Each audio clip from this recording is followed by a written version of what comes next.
ہمارے ساتھ موجود ہیں ڈاکٹر ریحان اعظمی صاحب. کسی بھی قسم کے تعارف کے وہ محتاج نہیں ہیں, کیونکہ 50,000 نوحے انہوں نے لکھے ہیں, اور جتنے بھی مشہور نوحے ہیں جس کسی کا بھی ہم ذکر کر رہے تھے ابھی لغاری صاحب, ایسا لگ رہا تھا کہ وہ سارے کے سارے نوحے ریحان اعظمی صاحب نے ہی لکھے ہیں. اس کے علاوہ بہت سارے اشعار, منقبت, بہت کچھ انہوں نے لکھا ہے. لغاری صاحب, باقی کا میرا خیال ہے جو انٹرو ہے وہ آپ زیادہ بہتر انداز میں کرا سکتے ہیں. ڈاکٹر ریحان اعظمی ایک پڑھے لکھے فاضل دانشور اسکالر ہیں. شاعر تو ظاہر ہے شاعر بھی ایک اسکالر ہوتا ہے, شاعر بھی ایک دانشور ہوتا ہے, اور شاعر اپنے عہد کو پہچانتا ہے اور ہر عہد کا ایک ادراک بھی رکھتا ہے, بہت پیچھے تک جانتا ہے اور بہت آگے تک دیکھتا ہے. اور ریحان اعظمی کی جو دوربین نگاہیں ہیں بہت دور تک دیکھتی ہیں, اور اگر پیچھے تاریخ کی طرف دیکھیں تو وہ بھی بہت گہرائی سے دیکھتے ہیں. ڈاکٹر ریحان اعظمی کے ساتھ مجھے یہ اعزاز ہے کہ ہمارا تعلق ایک بہت قدیم زمانے سے ہے, لگ بھگ 40-45 سال سے ہم ایک دوسرے کو جانتے ہیں, اور ہم نے بہت اچھا اور بہت برا وقت بہت ساتھ گزارا ہے. سڑکوں اور فٹ پاتھوں پر ہم چلتے رہے, لیکن آج ہم بیٹھے ہوئے ہیں آج کے دن کی مناسبت سے, اور آج چونکہ ایک ایسا موقع ہے, آج ایک غم کا اور شاید یہی غم ہے جو ہمیں یہاں لے کر آیا ہے, اور ہم جو یہاں ان کے پاس آئے ہیں اور ان کے در پر آئے ہیں اور ان کے گھر پر آئے ہیں تو اس دن کی مناسبت سے آئے ہیں. اور اس دن کی مناسبت سے یہ ہم چاہیں گے کہ ہم آغاز کریں خدا کی حمد, نبی کی ثنا, حسین کے بول. آپ ہم سے شروع کریں جناب ریحان اعظمی. بہت آج کا دن غم انگیز ہے عالم اسلام کے لیے, لیکن حمد رب عظیم کا آغاز اس غموں میں اور اس آج کی دن کے حوالے سے, آج کی رات کے حوالے سے, جو اب سے 1400 سال پہلے آل محمد پر, خانوادہ ابو طالب پر حزن و ملال کی دن و رات بیتے, اس کے لیے یہ رب العزت ہی ہمیں حوصلہ بخشتا ہے غموں میں زندہ رہنے کا. میں عرض کرتا ہوں, اور یہ جناب لغاری صاحب کے حکم پر ابھی جو کچھ ہو سکا ہے وہ میں عرض کر رہا ہوں. خدا کی ہم, نبی کی ثنا, حسین کے بول, تھے زیر تیغ بھی شکر خدا حسین کے بول. نبی کا لخت جگر ہوں, علی کا نور عین, یزیدیت کے لیے ہیں قضا حسین کے بول. جو زیر تیغ کہا لا الہ الا اللہ, تو شمر سن کے لرزنے لگا حسین کے بول. عرض کرتا ہوں کہ رسول کس لیے سجدے کو طول دیتے ہیں, سبحان ربی الاعلیٰ ہے کیا حسین کے بول. پھر دیکھیے شعر عرض کر رہا ہوں کہ خدا کی حمد میں نعت رسول اکرم میں سنا رہا ہوں میں صلی علی حسین کے بول. اور سنا کی نوک پا بھی آیتیں سناتا ہے, نہ کر کلام خدا سے جدا حسین کے بول. ریحان اعظمی عشق حسین کہتا ہے, سنا زمانے کو تو جا بجا حسین کے بول. تو یہ تو آپ نے بالکل ابھی جب ہم یہاں پہنچے ہیں تو یہ لکھ کر رکھا انہوں نے, اور یہ آج ہی کی یہ نزول ہے, جو آج ہی یہ ایک بہت ہی شاندار ایک شاندار تخلیق ہے جو آج کے دن کی ہے. آپ بھی جاننا چاہیں گے بہت کچھ, اور جو ہم جانتے ہیں اس کا بھی ہم چاہیں گے کہ ریپیٹیشن ہو, اور ہم بھی مزید اس کو یاد کریں. اپنے شاعری کے مختلف ادوار ہیں, ایک غزل کا دور ہے, اور پھر اس کے بعد ایک اور دور آتا ہے کہ آپ ٹی وی کے لیے گیت لکھتے ہیں اور نغمے لکھتے ہیں. پھر ایک اور دور آتا ہے کہ آپ مرثیہ اور نحا لکھتے ہیں. آپ ان 3 خانوں میں اب بھی کہیں نہ کہیں موجود ہوتے ہیں، کبھی غزل میں بھی ہوتے ہیں، کبھی گیت میں بھی ہوتے ہیں، اور پھر نوحے اور مرثیے میں بھی ہوتے ہیں۔ آپ اپنی شاعری کے اس سفر کو کیسے دیکھیں گے؟ دیکھیے، شاعری کا سفر جو ہے وہ حرف با حرف، لفظ با لفظ، پہلے ابھی جیسے میں نے آپ کے سامنے رب العزت کے اسمائے گرامی سے اور اس کی حمد کے حوالے سے آپ حضرات اور ناظرین و سامعین کے لیے کچھ اشعار ابھی لکھ کر پیش کیے، تو اس کے حوالے کا ایک حوالہ رب العزت کا وہ محبوب رسول ہے جس کے بغیر کائنات میں بات نہیں بنتی۔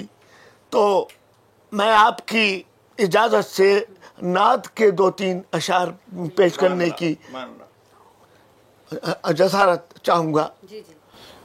عرض کرتا ہوں کہ زلف و ابرو نہیں اوصاف حمیدہ لکھو، واہ، زلف و ابرو نہیں اوصاف حمیدہ لکھو، جیسا قرآن نے سمجھا انہیں ویسا لکھو۔ واہ، ذکر جس چھت کے تلے سید ابرار کا ہو، اس کو پھر چھت نہ کہو گنبد خضرا لکھو، واہ، اس کو پھر چھت نہ کہو گنبد خضرا لکھو۔ شاعرو حمد خدا لکھنے کی خواہش ہو اگر، شاعرو حمد خدا لکھنے کی خواہش ہو اگر، رب کے محبوب کے بچوں کا قصیدہ لکھو، واہ، رب کے محبوب کے بچوں کا قصیدہ لکھو۔ اور حضور دیکھیے گا، شعر پیش کر رہا ہوں کہ جس میں ریحان رسالت کی مہک بھی نہ ملے، واہ، جس میں ریحان رسالت کی مہک بھی نہ ملے، ایسے گلشن کو خزاؤں کا بسیرا لکھو۔ واہ، تو میں نے یہ حضور اکرم صلی اللہ علیہ وسلم کے حوالے سے یہ چند نعتیہ اشعار پیش کیے۔ ایک نوحہ جو کہ ہم ہر سال ہی سنتے آئے ہیں اور ہم لوگ لازمی سنتے ہیں، ہم اپنے پروگرام میں بھی چاہیں گے کہ اپنے ناظرین کو بھی سنائیں۔ سلام یا حسین، ابھی ہم اپنے پروڈیوسر کو کہیں گے کہ یہ سنائیں، اس کے بعد ریحان صاحب سے جانیں گے کہ کیا اس وقت فیلنگز تھی جب آپ نے یہ لکھا۔ جی، یہ فیلنگ تو دیکھیے، فیلنگ کا مطلب اور مقصد یہ ہے کہ خانوادہ رسول کو ہر وقت جو دل میں، دماغ میں اور اپنے ہر عمل میں، ہر چیز میں شامل رکھتا ہے، تو وہاں فیلنگ تو آلریڈی پروردگار عالم آپ کو عطا کرتا ہے۔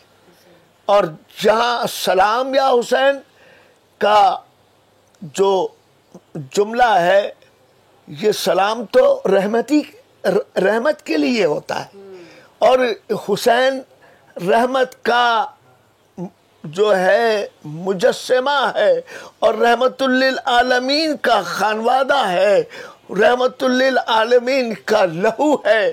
اس کا اگر سلام سے آغاز نہ کیا جائے تو ہم تو رحمت سے خالی ہو جائیں گے۔ بڑا گہرا اثر چھوڑتا ہے یہ ذہنوں کے اوپر، اور بچے بچے کی زبان پر اس کے بول ہیں، اس مرثی، اس کے نوحے کے۔ یہ ماؤں کا یہ اعزاز ہے کہ بچوں کو سلامتی کے وہ الفاظ سکھاتی ہے کہ جس کی بنا پر ملک کی سلامتی، دین کی سلامتی، حجر و شجر کی سلامتی اور خانوادے کی سلامتی کا سارا جو ہے ایک حسن سمٹ کے آ جاتا ہے۔ اچھا، ہمارے یہاں بزرگ خواتین جب یہ نوحہ سنتی ہیں تو ان کی خواہش یہ ہوتی ہے کہ یہ نوحہ باندھی نہ ہو اور اس کو ہم سنتے رہیں، اور بار بار سنتی ہیں کہ مجھ پہ کیوں بند کرتے ہو پانی، کیا محمد کا پیارا نہیں ہوں۔ یہ آپ سنیں گے ہمارے اس پروگرام کے دوران ہی، اور پھر ہم بات کریں گے ریحان اعظمی صاحب پر۔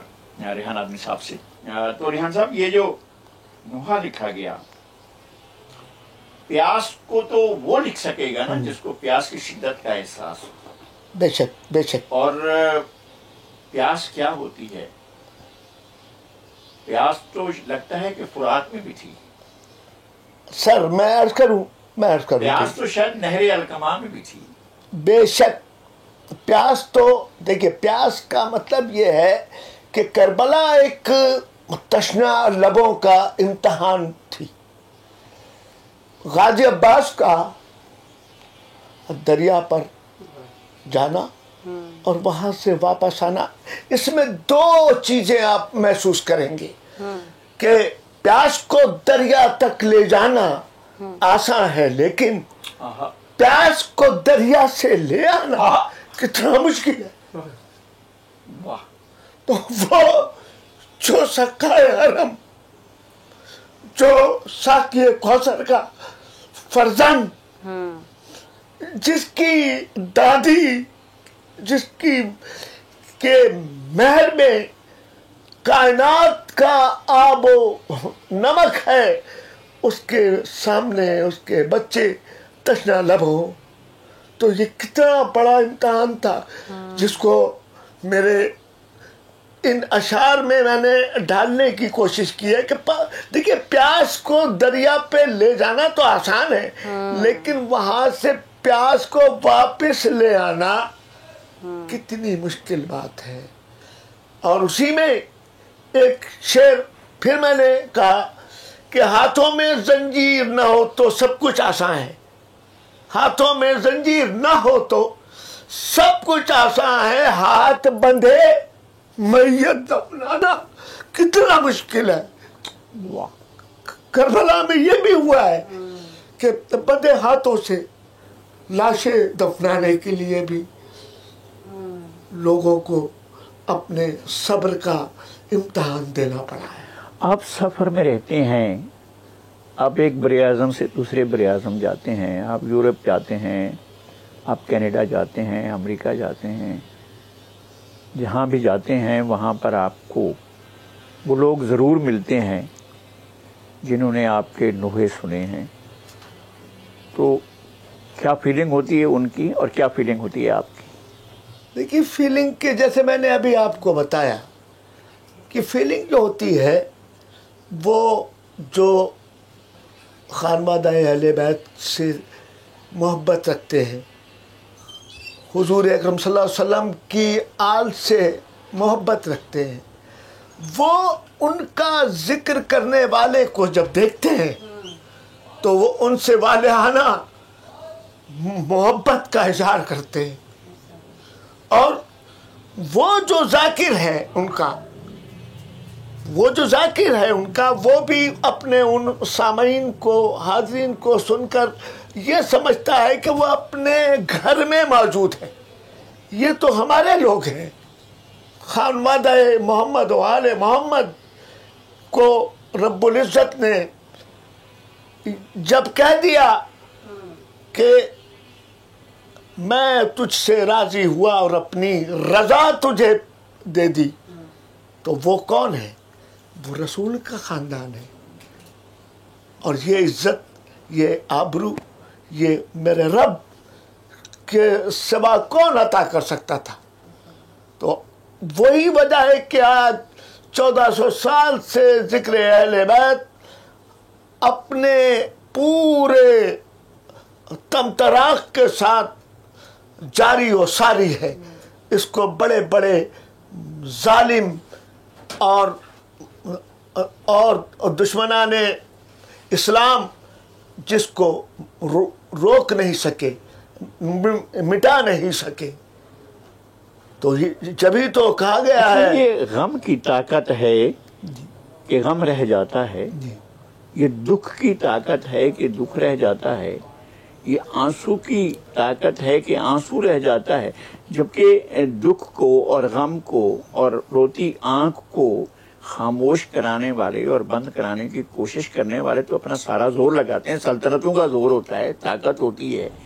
तो आपको लगता है कि इस ताकत के मुकाबले में आंसू की ताकत क्या है? मैं अर्ज करता हूँ, देखिए बात यह है कि हर चीज का एक खालिक होता है, और ये जो अश्क है, ये जो आह है, इसका भी खालिक मेरा रब्बुल इज़्ज़त है। और जो खालिक होता है वो अपने बनाई हुई सनअत को पहले खुद इस्तेमाल करके देखता है। तो ये करबला का गम और ये खानवादा रसूल का दुख से भरा हुआ एक सदियों पुराना गम आज तक कैसे कायम रहा है, तो हमें देखना ये पड़ता है कि इसका खालिक कौन है। वो रब्बुल इज़्ज़त, जिसने सोचना चाहिए कि आसमान की इतनी बड़ी छत को बेसुतून के कैसे रोका हुआ। और ये अश्क को मैं अर्ज करूं कि ये जो आदमी की आंखों में आंसू उमंड के आते हैं, ये दिल का लहू है। यानी कि कोई भी लिक्विड चीज जब हीट अप होती है तो वो भाप की सूरत में उड़कर निकलने की कोशिश करती है, तो ये दिल का लहू आंसू बन के आंखों तक पहुंचता है।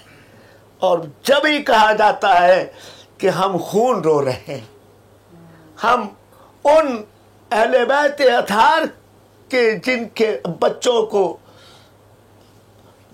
को जुल्म जालिमों ने पानी से तरसा दिया और जिनको ज़बा कर दिया गया, ये नहीं देखा गया कि ये कौन किस उम्र का बच्चा है, ये किस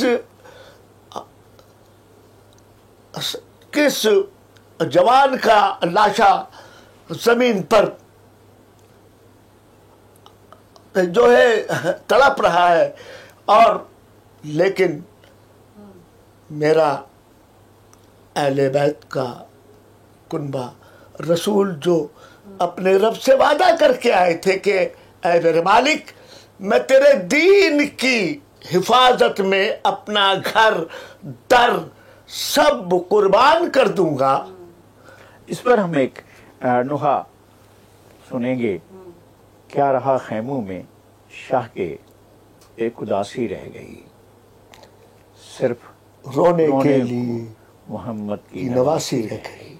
तो आप ये नुहा सुनिए और हम गुफ्तगू जारी रखेंगे जनाब रेहान आज़मी साहब से। डॉक्टर रेहान आज़मी साहब के साथ हमारी गुफ्तगू का सिलसिला जारी है। उदासी तो अभी भी बहुत है, हर साल होती है, ये आपने नुहे में जिस तरह से बयान किया।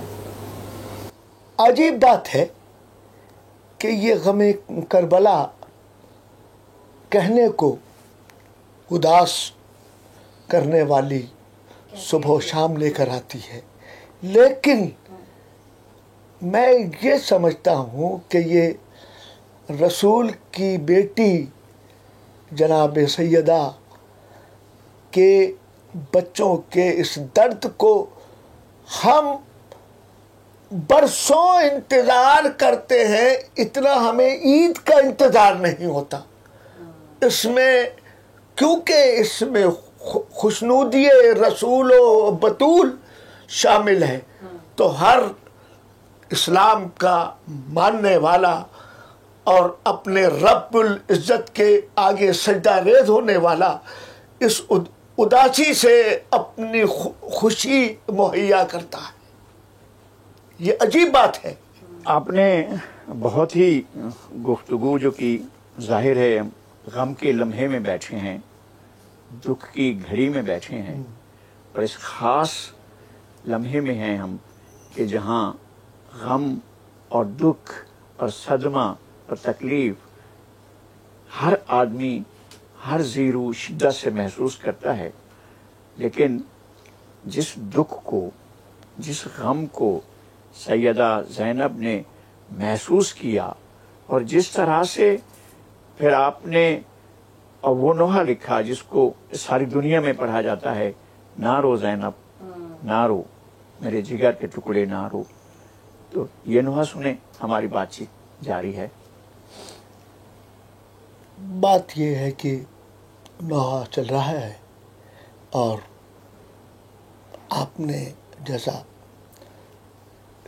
आपकी याददाश्त में ये मिसरे याद हैं है गए। इसमें बात यह है कि गम करबला से बढ़कर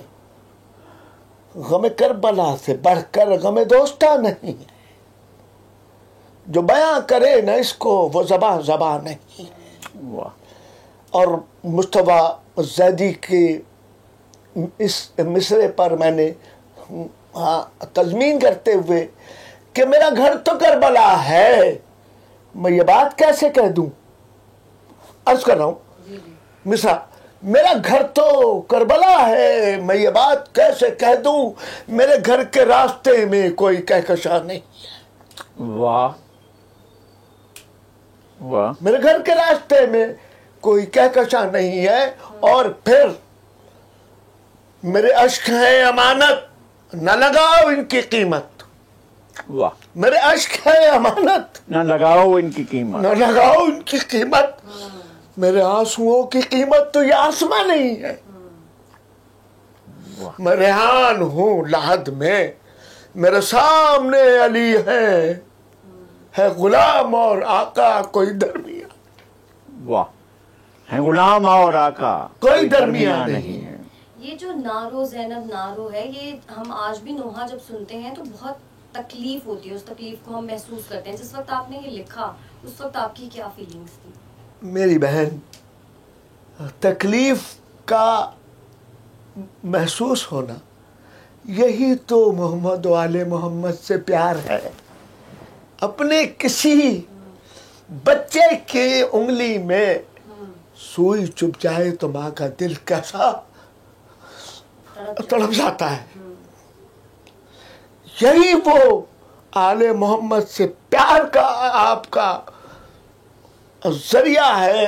और यही वो बात है कि मोहम्मद वाले मोहम्मद से आप किस कदर प्यार करती हैं कि आपके आंसू आप कोई उनको बहाने के लिए कोई तरकीब नहीं ढूंढती है। ये खुद बखुद परवरदिगार आलम आपको को ये अता करता है। और फिर यही आंसू आपके खानवादे में, आपकी नस्लों में चलते हैं कि कहाँ किसका दर्द आपके। और फिर यही करबला आपको सब्र का भी दर्स देती है।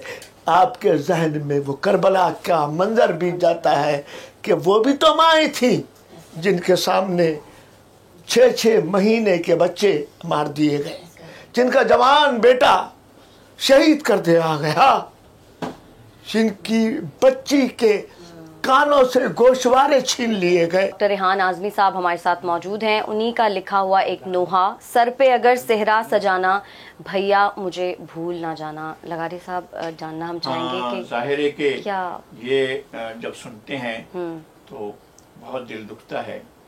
और एक बिछड़ी बहन जो मदीने में है और करबला में बहुत दूर एक भाई है, उसको क्या मैसेज जाता है, जरा आप।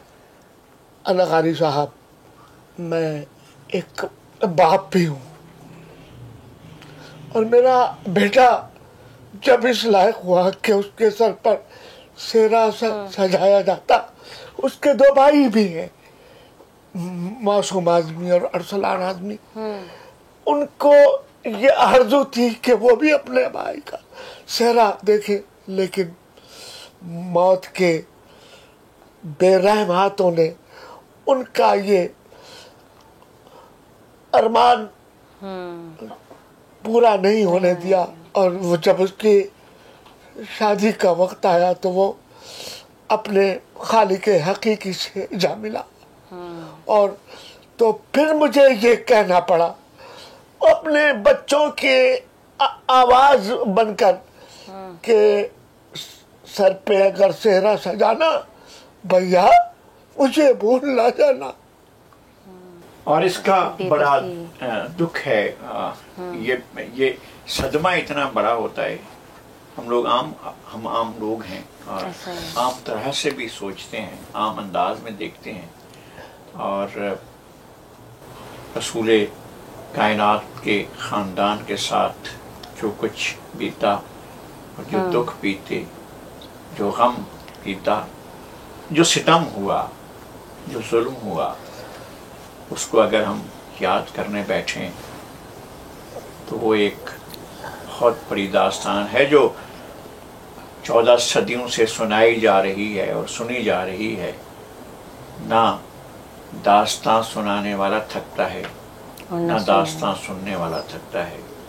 ये बहुत बड़ा गम होता है जो सदियों से उसको सहा भी जा रहा है, सुना भी जा रहा है।